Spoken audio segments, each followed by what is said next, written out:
বরিশাল থেকে আজকে দ্বিতীয় ট্রিপের এমভি পারাবত 11 এই মুহূর্তে কিন্তু ঘাট ত্যাগ করলো, আর লঞ্চটি কিন্তু ইতিমধ্যেই ছেড়ে দিল এবং এখন কিন্তু রয়েছে বেগারে।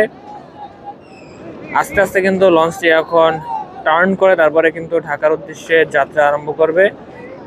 আর এখন কিন্তু লঞ্চটি দেখতে পাচ্ছেন বেগার নিচ্ছে।